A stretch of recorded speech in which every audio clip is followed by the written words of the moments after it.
Hello दोस्तों, मेरा नाम सचिन यादव और आप देख रहे हैं मेरा यूट्यूब चैनल यदुवंशी मैथमेटिक्स। तो कल मैंने आपके लिए बताए थे 1.1 के तीन क्वेश्चन। आज आपका चौथा नंबर क्वेश्चन है, जो कि है HCF 306,657 बराबर 9 दिया है। LCM यानी आपको 306 और 657 का LCM याद करना है। तो हमने पिछली वाली संख्या में आपके लिए निकाल के दिया था HCF और LCM, उसी हिसाब से इसको निकालेंगे। इसका एक फॉर्मूला होता है, हल करेंगे इसे। दो संख्याओं का गुणनफल बराबर होता है HCF गुणा LCM। दो संख्याओं का गुणनफल बराबर होता है HCF गुणा LCM। आपके लिए HCF दिया हुआ है क्योंकि उसने कहा है HCF 306 और 657 का जो HCF है वो 9 है, 9 दिया है। तो आपको LCM ज्ञात करना है। दो संख्याएं कौन कौन सी हैं?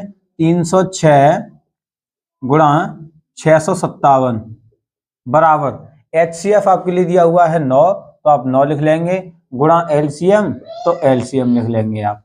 ठीक है, फिर आप क्या करेंगे, यहां पर ये गुणा में है, 9 LCM के गुणा में है। जब इस साइड भेजेंगे तो ये हो जाएंगे बटे में, जैसे 306 गुणा 657 बटे 9 और बराबर हो जाएगा आपका LCM। अब आपको 9 से कोई भी एक संख्या काट दो, जैसे 9 तिया 27, ये वाली 306 काटेंगे 9 से, तो 9 तिया 27, 3 बचेंगे, यहाँ पर 36 हो जाएंगे, 9 चौक 36। आपको क्या करना है, LCM बराबर लिख लेना है 34 गुणा 657। अब आपको 34 की 657 गुणा कर देनी है, वही आपका आएगा आपका आंसर।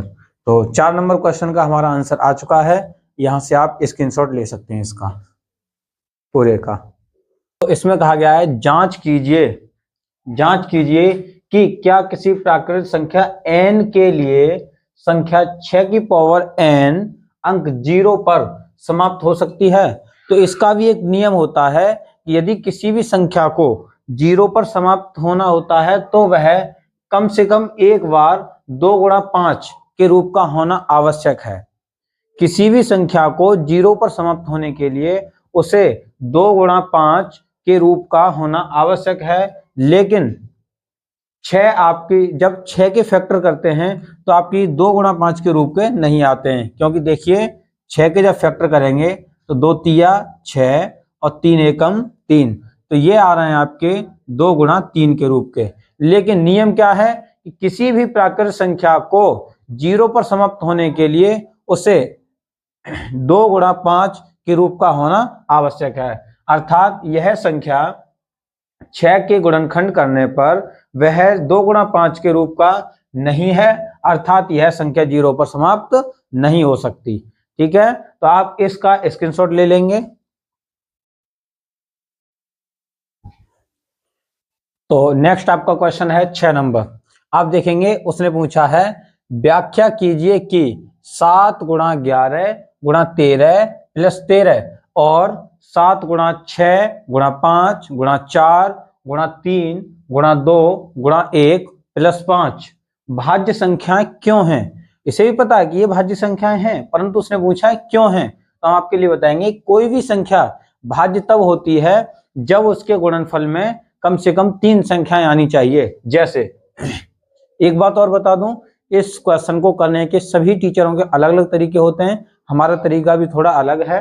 तो सबसे पहले ये संख्या ले लेंगे 7 गुणा 11 गुणा 13 प्लस का 13।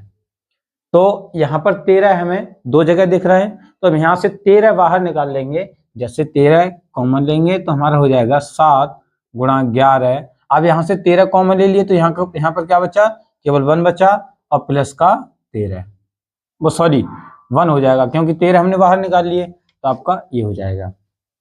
इन दोनों को सॉल्व करेंगे तो हमारा हो जाएगा 13, 11 सत्ते 77 प्लस का 1।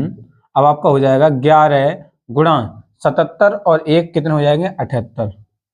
तो उस संख्या का यानी भाज्य संख्या का नियम क्या होता है कि कम से कम 3 बार संख्या होनी चाहिए, तो इसके गुणा में हम 1 लगा देंगे, अर्थात यह हमारी सिद्ध हो गई कि यह भाज्य संख्या है। इसी हिसाब से इस वाली नेक्स्ट वाली संख्या को कर देंगे, जैसे 7 गुणा 6 गुणा 5 गुणा 4 गुणा 3 गुणा 2 गुणा 1 प्लस के 5। यहां से भी देखो जो संख्याएं आपको 2 बार दिख रही हैं उसमें से एक संख्या कॉमन ले लो, जैसे 5 दिख रहे हैं तो आप 5 बाहर निकाल लेंगे तो आपका हो जाएगा 7 गुणा 6, 5 बाहर निकाल लिए तो यहाँ पर गुणा 1, यहाँ पर 4, यहाँ पर 3 2 और प्लस के 5 कर देंगे आप, ठीक है। वो प्लस का 1 करेंगे क्योंकि हमने 5 बाहर निकाल लिए हैं।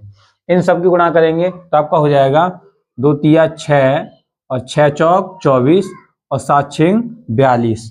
तो आपके लिए 42 और 24 की गुणा कर देनी है तो आपका हो जाएगा 4 दूनी 8 और 4 चौक 16, 2 दूनी 4 और 2 चौक 8, तो आपका हो जाएगा 8, 6 और 4 10, हासिल 1 और 8 9 और 1 10, तो आपका हो जाएगा 5 गुणा, या फिर आप ब्रैकेट के अंदर ही लिख लेंगे। जब इन सब की गुणा की तो हमारा आया 1008 प्लस का 1, तो आपका हो जाएगा 5 गुणा 1009। अब इसके भी गुणा में हम 1 रख देंगे तो आपके लिए पता चल गया कि यह भाज्य संख्याएं क्यों हैं। तो इसका आप स्क्रीनशॉट ले सकते हैं, यहां से चेक कर लें एक बार और।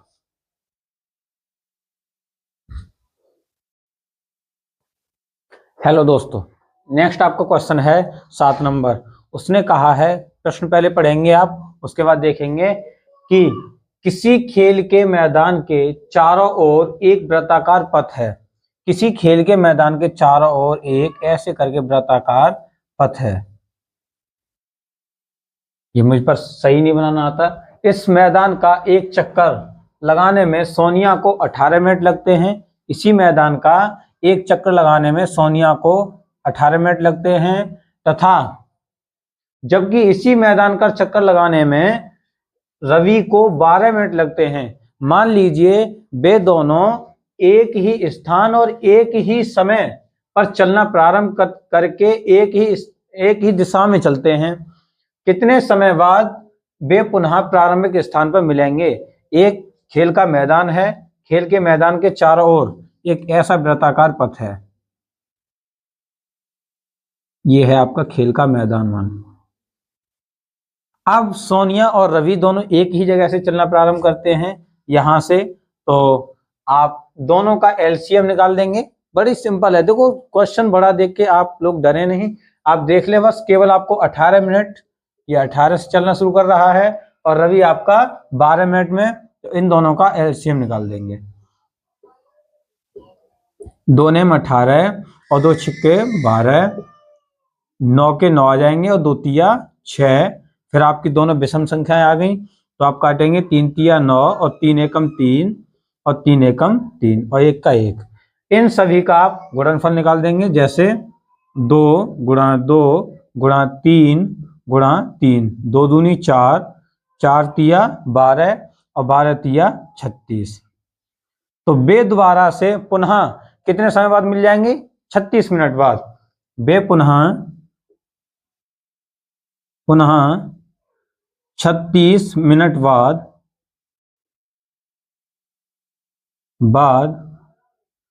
मिल जाएंगे।